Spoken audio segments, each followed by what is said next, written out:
बच्चों, अगर हम मान लेते हैं किसी सिस्टम में यानी किसी निकाय में हमारे पास n चार्जेस है, टोटल n चार्जेस है, और वो सारे के सारे चार्ज हम पॉइंट चार्ज कंसिडर कर सकते हैं। जैसे हमारे पास ये सिस्टम दिख रहा है, इसमें हम यहाँ कंसिडर कर सकते हैं ये हमारे पास चार्ज है Q1, इसे हमने कंसिडर कर लिया Q2, इसे हमने Q3। इस तरह से हमारे पास यहाँ n चार्जेस है। तो बच्चों, इन n चार्जेस की वजह से टोटल इलेक्ट्रिक फील्ड इस सिस्टम में कितना होगा, आज हम इसी कॉन्सेप्ट पे बात करेंगे। यानी कि आज का जो हेडिंग है वो है electric field due to system of charge. Electric field due to system of charge, आवेशों के निकाय की वजह से जो विद्युत क्षेत्र होगा उसकी तीव्रता हम फाइंड करेंगे। यानी electric field intensity, electric field आप इलेक्ट्रिक फील्ड इंटेंसिटी ये समझ सकते हैं यहाँ।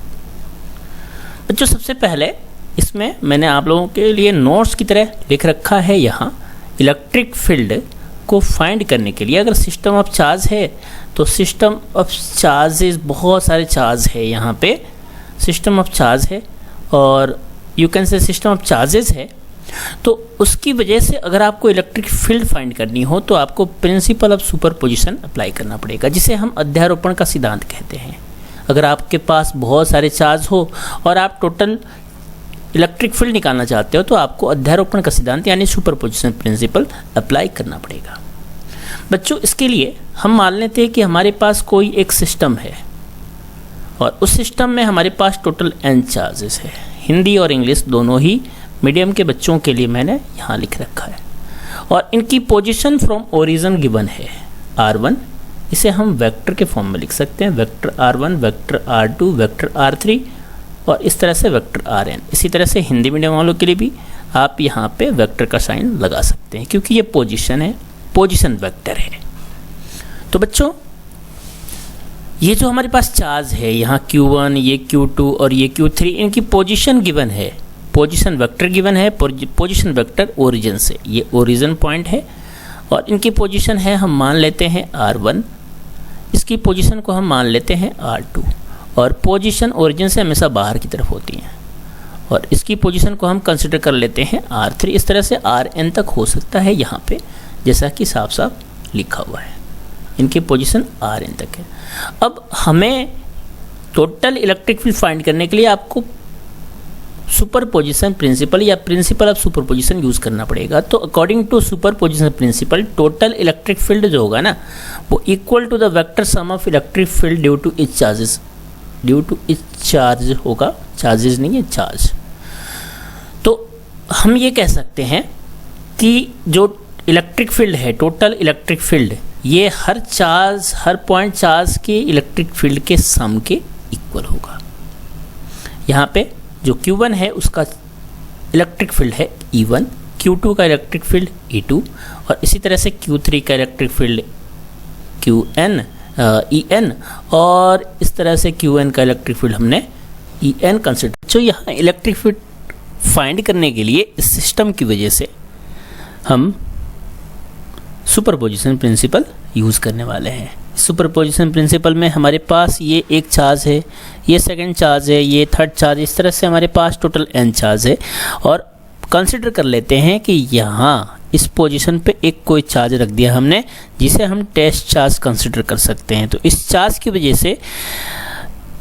वजह से यहाँ ये जो Q1 है इस पर एक फोर्स अप्लाई करेगा, Q2 भी फोर्स अप्लाई करेगा, Q3 भी फोर्स अप्लाई करेगा। इट मीन्स मैं कह सकता हूँ कि Q1 की वजह से इस पर एक इलेक्ट्रिक फील्ड होगा, Q2 की वजह से इलेक्ट्रिक फील्ड होगा और Q3 की वजह से इलेक्ट्रिक फील्ड होगा, और ये इलेक्ट्रिक फील्ड यहाँ सामने दे रखा है। ये जो Q1 है इसे हम वेक्टर Q1 लिख लेते हैं, क्योंकि आपने इसमें देखा कि ये वेक्टर सम के इक्वल होता है। ये जो सुपरपोजिशन प्रिंसिपल होता है, टोटल जो इलेक्ट्रिक फील्ड होता है वेक्टर सम के इक्वल होता है, इसलिए हम सारे जो भी इलेक्ट्रिक फील्ड्स है उनके ऊपर हम वेक्टर का साइन यूज़ कर लेते हैं। ये है Q1 की वजह से इलेक्ट्रिक फील्ड और ये है रिजल्टेंट इलेक्ट्रिक फील्ड। इसी तरह से ये Q2 की वजह से इलेक्ट्रिक फील्ड है, और यहाँ भी आप कर सकते हो वेक्टर का साइन यूज़ कर सकते हो। चलिए अब हमें इलेक्ट्रिक फील्ड फाइंड करना है व्हेन टेस्ट चार्ज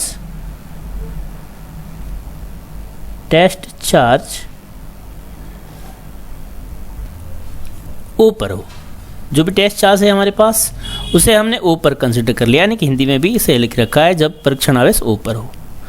इस कंडीशन में हमें इलेक्ट्रिक फील्ड निकालना है, तो यहाँ पे मैं वही सुपरपोजिशन प्रिंसिपल यूज़ करने वाला हूँ।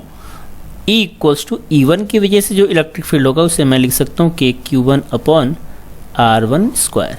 इसी तरह से KQ2 अपॉन R2 स्क्वायर लिख सकते हैं। देन मैं लिख सकता हूँ, चलिए अब इसे हम nth वाले के लिए लिख लेते हैं, KQN अपॉन RN स्क्वायर।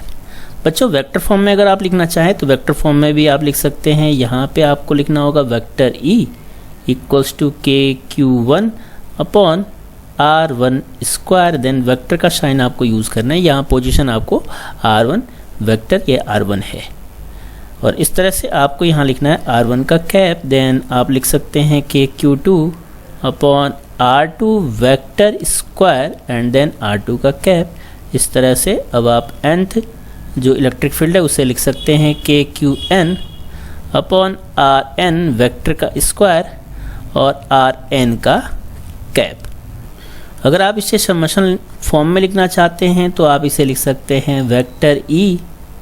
आपको यहाँ से जैसा कि ये कांस्टेंट K दिख रहा है तो K कांस्टेंट आप कॉमन ले सकते हैं, और यहाँ आप लिख सकते हैं Q1 upon R1 square R1 cap, then Q2 upon R2 vector then square R2 का कैप, प्लस इस तरह से आप nth को लिख सकते हैं QN upon RN square RN का कैप। अब बच्चों यहाँ पे मैं इसे थोड़ा सा और लिख लेता हूँ, QN RN square RN cap. बच्चों यहाँ पे अब आपको इलेक्ट्रिक फील्ड को समेशन फॉर्म में लिखना है, दैट्स वाई मैं इसे E equals to vector E equals to K की वैल्यू, यानी कि K का फॉर्मूला होता है 1/4 पाई एप्सिलॉन नॉट। देन हम यहाँ पे सिग्मा यूज़ कर सकते हैं। आपको यहाँ से यहाँ तक टोटल n टर्म दिख रहे हैं, यानी कि हम कह सकते हैं n चार्ज है, दैट्स वाई मैं यहाँ n लिख सकता हूँ और यहाँ लिख सकता हूँ I इक्वल्स टू 1। वैसे ये लिमिट होती है और ये सिग्मा जो होता है ना ये इंटीग्रेशन की प्लेस पे आता है, या इसके प्लेस पे इंटीग्रेशन रखते हैं, तो ये लिमिट्स होती है 1 से लेके इन्फाइनाइट तक। आपको 1 से लेके माफ़ कीजिए इन्फाइनाइट नहीं n तक दिख रही है, तो 1 से लेके n तक ये चार्जेस है। अब आपको यहाँ पे जो Q1 दिख रहा है इसकी जगह पे आपको QI रिप्लेस करना, because I is equal to 1 consider कर लिया हमने, और यहाँ R1 स्क्वायर है, दैट्स वाई मैं लिख सकता हूँ RI स्क्वायर वेक्टर का साइन लगाना एंड देन RI का आप कैप लिख सकते हैं। तो बच्चों ये है इलेक्ट्रिक फील्ड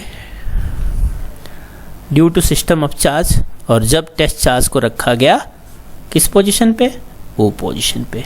अब हम बात करेंगे अगर टेस्ट चार्ज को यहाँ से हटा के मैं किसी और पॉइंट पे लेके आ जाऊँ। मान लीजिए हमारे पास ये जो चार्ज है ये Q चार्ज यहाँ ना होके कहीं और दिखे, तो मैं इसके लिए डायग्राम वापस ड्रॉ कर देता हूँ। बच्चों ये जो आपको ग्लो करती हुई यहाँ लाइन दिख रही है, ये लाइन यानी कि ये है पोजीशन वेक्टर ऑफ Q0, यानी ये Q0 की पोजीशन वेक्टर है, और इसकी पोजीशन को हम R0 कंसिडर कर सकते हैं। यहाँ R0 कंसिडर कर लेते हैं। इसकी जो पोजीशन है इसे मैं वापस लिख लेता हूँ ताकि आपको इजीली दिख जाए। ये है इसकी पोजीशन R0, देन वेक्टर का साइन लगा दिया। बच्चों अब यहाँ से हमें इसकी पोजीशन Q1 की पोजीशन Q0 से फाइंड करनी होगी। तो आपको पता है Q0 और Q1 ये दोनों पॉजिटिव चार्ज है, दैट्स वाई ये इसको रिपेल करेगा। इसलिए मैं कह सकता हूँ कि इसकी जो पोजीशन होगी Q0 और Q1 से, तो मैं इसे आगे लिख लेता हूँ, पोजीशन बिटवीन Q1 से Q0 के बीच की पोजीशन को हम कंसिडर कर लेते हैं R01, और ये पोजीशन वेक्टर है, दैट्स वाई मैं इसे वेक्टर लिख लेता हूँ। इसी तरह से Q2 और Q0 की जो बीच की जो पोजीशन है इसे हम लिख सकते हैं यहाँ R02, और इस तरह से Q3 और क्यू नॉट के बीच की पोजीशन को R03 लिख सकते हैं एंड सो ऑन। आप यहाँ पे nth के लिए भी लिख सकते हैं क्यू एन और क्यू नॉट के बीच की जो पोजीशन है इसे आप लिख सकते हैं वेक्टर R0n। तो बच्चों ये पोजीशन मिल गई। अब हमें इलेक्ट्रिक फील्ड फाइंड करनी है। इलेक्ट्रिक फील्ड आपको पता है Q1 की वजह से Q2 पे एक फोर्स एक्सर्ट होगा, दैट्स वाई Q1 की जो इलेक्ट्रिक फील्ड है उसे हम E1 कंसिडर करते हैं, आपने पढ़ा है पहले। और Q2 की वजह से जो इलेक्ट्रिक फील्ड है इसे हम Q2 कंसिडर कर लेते हैं, E2 कंसिडर कर लेते हैं। और Q3 की वजह से जो इलेक्ट्रिक फील्ड है इसे हम Q3 एंड Qn की वजह से En कंसिडर कर सकते हैं। तो बच्चों सुपरपोजिशन प्रिंसिपल, हृदयारोपण का सिद्धांत, सुपरपोजिशन प्रिंसिपल। अब सुपरपोजिशन प्रिंसिपल आपने पढ़ा और सुपरपोजिशन प्रिंसिपल के अकॉर्डिंग हम कह सकते हैं जो E होता है वो वेक्टर सम बाकियों के वेक्टर सम के इक्वल होता है, E1 प्लस E2 प्लस, इस तरह से आप लिख सकते हैं एंड देन आप लिख सकते हैं En।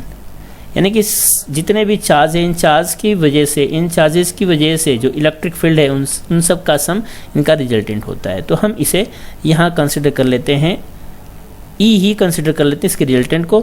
और इस तरह से E1 के लिए आपको सिंपली फॉर्मूला लिखना है कि Q1 और Q1 और Q0 के बीच की जो पोजीशन है मैं इसे लिख लेता हूँ R01 एंड देन वेक्टर का साइन स्क्वायर।